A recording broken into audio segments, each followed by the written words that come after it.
सभी दूल्हा बने सार्थक को आशीर्वाद देते हैं। माँ बलैया लेती है, उसकी नज़र उतारती है।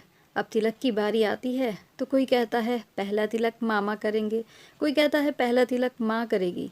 लेकिन तभी सार्थक के पिता देव ऋषि जी कहते हैं, अभी रुको, पहले तिलक का हक किसी और का है, अभी वह आती ही होगी। इस बात पर सभी चौंक जाते हैं। रमा जी और सार्थक भी हैरान होकर देव ऋषि जी की तरफ देखने लगते हैं। तभी थोड़ी देर में ही एक उम्र दराज सी औरत अपनी दो बेटियों के साथ खुशी भरे माहौल में प्रवेश करती है। सभी की निगाहें उन पर लग जाती हैं। ये देखकर रमा जी की आंखें फटी रह जाती हैं और उन्हें ऐसा महसूस होता है जैसे उनके पैरों तले ज़मीन खिसक गई हो। शुरू करने से पहले मेरे चैनल को सब्सक्राइब कर लें। वीडियो अच्छी लगे तो लाइक और शेयर ज़रूर करें। आइए कहानी शुरू करते हैं।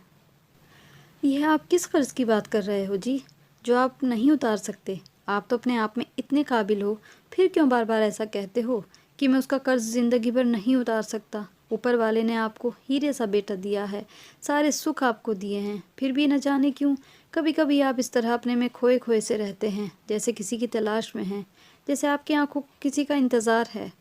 जी अपने पति देव ऋषि से पूछती हैं, तुम सही कह रही हो सार्थक की माँ, मैं समय आने पर तुम्हें सब कुछ ज़रूर बताऊंगा। कहकर देव ऋषि जी तुरंत फैक्ट्री की तरफ निकल गए। धीरे धीरे समय बीता और उनका बेटा सार्थक बड़ा हो गया।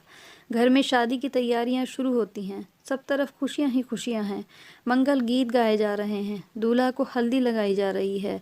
रिश्ते की चाची, भाभी, मौसी सभी सार्थक को छेड़ रही हैं। कहती हैं, बताओ न दूल्हे राजा, बन्नो कैसी है। इस पर सार्थक भी थोड़ा मुस्कुरा पड़ता है। रमा जी को तो जैसे उम्मीदों के पंख लग गए। उनका बेटे को मंगल तिलक करने का बरसों की ख्वाहिश आज पूरी होने जा रही है। इतनी दुआओं से मिले बेटे की आज शादी का दिन जो है, ढोलक की थाप पर महिलाएं गीत गा रही हैं। मंगल तिलक की तैयारियां शुरू हो चुकी हैं। रमा और देव ऋषि जी का बेटा सार्थक बिल्कुल राजकुमार की तरह तैयार हुआ है। वो अपने माँ के बाबूजी के पैर छूता है। सभी बड़ों का आशीर्वाद लेकर तिलक के लिए बैठता है। बाहर शहनाई बज रही है, बच्चे नाच रहे हैं, खुश हो रहे हैं। सभी उसे आशीर्वाद देते हैं। माँ बलैया लेती है, उसकी नज़र उतारती है।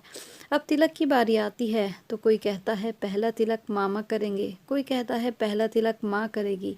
लेकिन देव ऋषि जी कहते हैं, अभी रुको, पहले तिलक का हक किसी और का है, अभी वह आती ही होगी। इस बात पर सभी चौंक जाते हैं। तभी थोड़ी देर में ही एक उम्र दराज सी औरत अपनी दो बेटियों के साथ खुशी भरे माहौल में प्रवेश करती है। सभी की निगाहें उन पर लग जाती हैं। तभी देव ऋषि जी उनका परिचय अपनी पत्नी से कराते हैं। बताते हैं, रमा, तुम्हें याद होगा कि देवराज नाम का मेरा एक ड्राइवर हुआ करता था, जिसकी एक्सीडेंट में मौत हो गई थी। ये उन्हीं की पत्नी सविता और ये दोनों उनकी बेटियां हैं। जिस दिन तुम्हारी डिलीवरी होने वाली थी, इनकी भी वहीं डिलीवरी होने वाली थी, पर तुम्हारी गोद खाली रह गई थी। हमें मरा हुआ बच्चा पैदा हुआ था।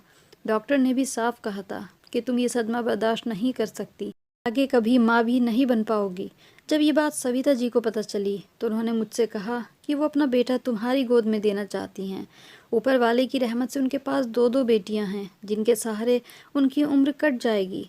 मैंने उन्हें उनके और उनकी बेटियों के लिए कुछ मदद करनी चाहिए, तो उन्होंने खुददारी से कहा कि वो बेटे का सौदा नहीं कर सकती।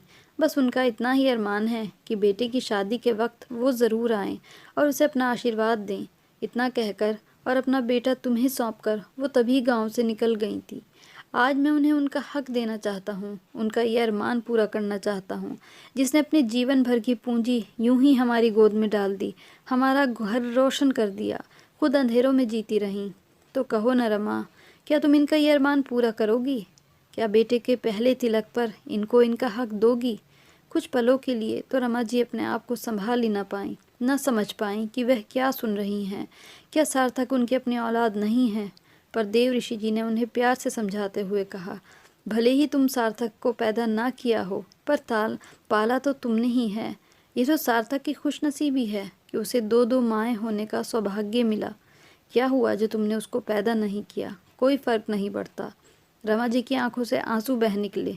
पहले तो रमा जी सोच में पड़ गईं कि क्या करें क्या न करें।